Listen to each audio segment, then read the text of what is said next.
നമസ്കാരം. ന്യായത്തിന്റെയും നീതിയുടെയും ധർമ്മത്തിന്റെയും ആൾരൂപമായിട്ടുള്ള മഹാഭാരതത്തിലെ ഒരാൾ, ഏറ്റവും പ്രധാനപ്പെട്ട ഒരാൾ, അത് മറ്റാരുമല്ല, യുധിഷ്ഠിരൻ, പാണ്ഡവരിലെ ഒന്നാമൻ. അദ്ദേഹം അറിയപ്പെടുന്നത് തന്നെ ധർമ്മജൻ എന്നാണ്. ഈ ധർമ്മജൻ എന്നുള്ള പേര് പറഞ്ഞപ്പോൾ പെട്ടെന്ന് മനസ്സിൽ തോന്നിയ ഒരു കാര്യം പറഞ്ഞോട്ടെ. നമ്മളിപ്പോ ആ പേര് ഗൂഗിളിൽ സെർച്ച് ചെയ്യുകയാണെന്നുണ്ടെങ്കിൽ ആദ്യം കിട്ടുന്ന വിവരം എന്താണെന്നറിയും?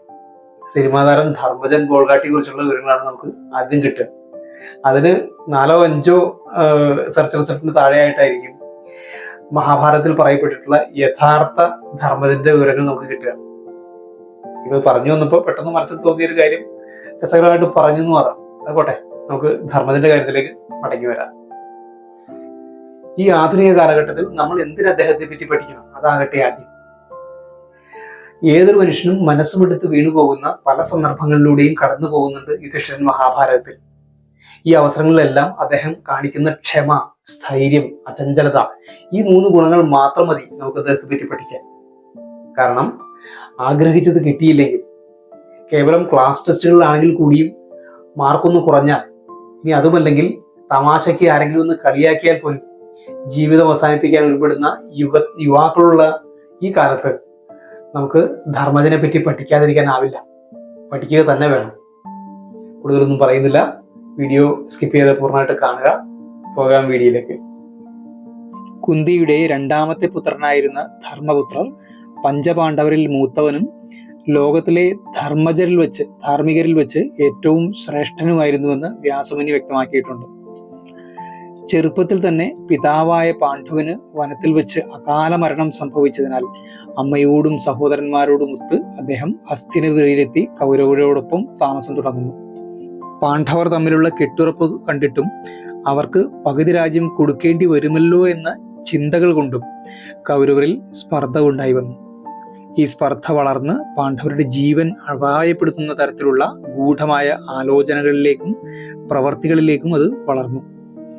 അരക്കില്ലത്തിൽ കൗരവർ ഒരുക്കിയ ചതിയിൽ നിന്നും രക്ഷപ്പെട്ട ധർമ്മജനും അനുജന്മാരും കുറച്ചുകാലം കൗരവരിൽ നിന്ന് അകന്ന് രഹസ്യമായി കഴിഞ്ഞുകൂടി.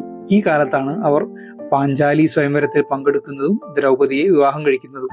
തുടർന്ന് ധർമ്മപുത്രർ തങ്ങൾക്ക് ലഭിച്ച അർദ്ധരാജ്യത്തിന്റെ രാജാവായി തീരുന്നു. ഇന്ദ്രപ്രസ്ഥം തലസ്ഥാനമാക്കി ഭരണം നടത്തിയിരുന്ന ധർമ്മജൻ വലിയ ചക്രവർത്തിമാർ മാത്രം നടത്തിയിരുന്ന രാജസൂയ യാഗം നടത്തി. ഇതിൽ പങ്കെടുക്കാനെത്തിയ കൗരവർ പാണ്ഡവർ നേടിയ ഐശ്വര്യത്തിൽ അസൂയാലുക്കളായി. ദുര്യോധനൻ കള്ളച്ചൂതുകളിയിൽ കേമനായ തന്റെ അമ്മാവൻ ശകുനിയുടെ സഹായത്തോടെ ധർമ്മജനെ ചൂത് കളിക്കാൻ ക്ഷണിച്ചു. കുതന്ത്രം കൊണ്ട് ചൂതിൽ തോൽപ്പിച്ച് സ്വന്തം ഭാര്യയെയും സഹോദരന്മാരെയും ധർമ്മജനെ കൊണ്ട് പണയം വെപ്പിച്ചു. ആ സഭയിൽ വെച്ച് ദ്രൗപദിയെ അപമാനിച്ചു. ദ്രൗപദിയുടെ കഷ്ടാവസ്ഥയിൽ മനസ്സലിഞ്ഞ ധൃതരാഷ്ട്രരുടെ കരുണയിൽ പണയപ്പെടുത്തിയ സ്വത്തെല്ലാം പാണ്ഡവർക്ക് തിരികെ നൽകുന്നു. പക്ഷെ വീണ്ടും ഒരിക്കൽ കൂടി ചൂത് കളിക്കാൻ നിർബന്ധിതനാകുന്ന ധർമ്മപുത്രർ അതിലും പരാജിതനായി കഠിനമായ വനവാസവും അജ്ഞാതവാസവും ഒക്കെ അനുഭവിക്കുന്നുണ്ട്. ധർമ്മപുത്രർക്ക് അജാതശത്രു എന്നൊരു പേര് കൂടി ഉണ്ട് കേട്ടോ.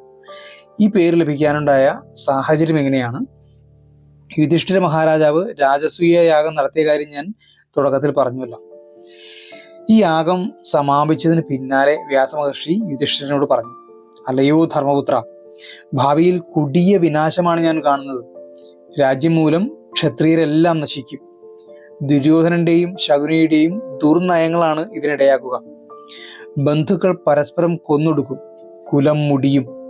13 കൊല്ലക്കാലം ഇതിന് പ്രസക്തിയുണ്ട്. ഭവാൻ യഥോചിതം പ്രവർത്തിച്ചാലും. വ്യാസന്റെ വാക്കുകൾ കേട്ട് ഭയന്ന യുധിഷ്ഠിരൻ അന്ന് മുതൽ ഒരു കടുത്ത തീരുമാനം കൈക്കൊണ്ടു. ഇന്നു മുതൽ ഞാൻ ഒരിക്കലും ആരെയും ശത്രുവായി കാണില്ല. വരുന്ന 13 കൊല്ലക്കാലം ആരെയും വെറുക്കാതെയും ആർക്കും അഹിതം പ്രവർത്തിക്കാതെയും പറയാതെയും കഴിഞ്ഞുകൂടും. ദുഷ്ടനായ ദുര്യോധനനോട് പോലും ഞാൻ ക്ഷമിക്കും. ഈ പ്രതിജ്ഞയെ തുടർന്നാണ് ധർമ്മപുത്രർക്ക് അജാതശത്രു എന്ന പേര് കൈവന്നത്. 13 വർഷം നീണ്ട വനവാസവും അജ്ഞാതവാസവും ഒക്കെ കഴിഞ്ഞെത്തിയ ധർമ്മപുത്രർ തങ്ങൾക്ക് അവകാശപ്പെട്ട പകുതി രാജ്യത്തിനായി ദുര്യോധനനെ സമീപിച്ചുവെങ്കിലും അയാൾ വിട്ടുകൊടുക്കാൻ തയ്യാറായില്ല. ഞങ്ങൾക്ക് ഒരു ദേശമെങ്കിലും തരൂ എന്ന് താണു പറഞ്ഞ യുധിഷ്ഠിരനോട് സൂചി കുത്താൻ പോലും സ്ഥലം നിങ്ങൾക്ക് തരില്ല എന്ന് പറഞ്ഞപ്പോൾ ഗത്യന്തരമില്ലാതെ ധർമ്മജൻ യുദ്ധത്തിന് നിർബന്ധിതനാവുകയാണ് ഉണ്ടായത്. വ്യാസൻ കൊടുത്ത മുന്നറിയിപ്പ് പോലെ തന്നെ കുലം മുടിച്ച കുരുക്ഷേത്ര യുദ്ധം കഴിഞ്ഞ് ധർമ്മജൻ രാജ്യഭാരം ഏറ്റെടുത്തുവെങ്കിലും അദ്ദേഹത്തിന് മനഃശാന്തിയില്ലായിരുന്നു. പാണ്ഡവ മാതാവായ കുന്തി ധൃതരാഷ്ട്രയുടെയും ഗാന്ധാരിയുടെയും കൂടെ വനവാസത്തിനായി തിരിച്ചത് ധർമ്മജനെ വല്ലാതെ ഉലച്ചു. തന്റെ മൂത്ത മകനായ കർണൻ മരണപ്പെട്ടതിനെ തുടർന്നാണ് കുന്തി ഇങ്ങനെ ഒരു തീരുമാനത്തിലേക്ക് എത്തിയത്. കർണൻ തങ്ങളുടെ സഹോദരനായിരുന്നു എന്നുള്ള വിവരവും ധർമ്മജനെ ഏറെ വിഷമിപ്പിച്ചു. തുടർന്നങ്ങോട്ട് വനവാസത്തിന് പോയ ധൃതരാഷ്ട്രരും ഗാന്ധാരിയും കുന്തിദേവിയും എല്ലാം കാട്ടുതീയിൽപ്പെട്ട് മരണമടഞ്ഞതും യാദവകുലം തമ്മിലടിച്ചു നശിച്ചതും ബലരാമന്റെയും കൃഷ്ണന്റെയും എല്ലാം മരണവും അങ്ങനെ എല്ലാം യുധിഷ്ഠിരനെ രാജ്യം ഉപേക്ഷിക്കുന്ന കടുത്ത തീരുമാനത്തിലേക്ക് കൊണ്ടുചെന്നെത്തിച്ചു.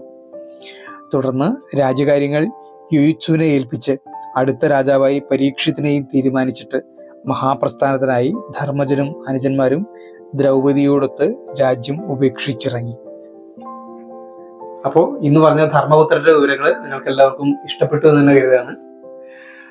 ഇതിനെക്കുറിച്ച് നിങ്ങൾക്ക് പറയാൻ കാണുമല്ലോ, ഒട്ടും മടിക്കണ്ട, കമന്റ് ബോക്സിൽ കുറിക്കാം. ഒപ്പം ചാനൽ സബ്സ്ക്രൈബ് ചെയ്തുകൊണ്ട് സപ്പോർട്ട് ചെയ്തോളുക. കാരണം നിങ്ങൾ ഒപ്പമുണ്ട് എന്നുള്ള തോന്നൽ എന്നിലുണ്ടാവുമ്പോഴാണ് കൂടുതൽ മികച്ചത് ഒരുക്കാനുള്ളൊരു പ്രേരണയാകുന്നത്. സോ വരുന്ന വീഡിയോകൾ നമുക്ക് കണ്ടുകൊണ്ടേയിരിക്കാം, മഹാഭാരത കഥകൾ കേട്ടുകൊണ്ടേയിരിക്കാം. നമസ്കാരം.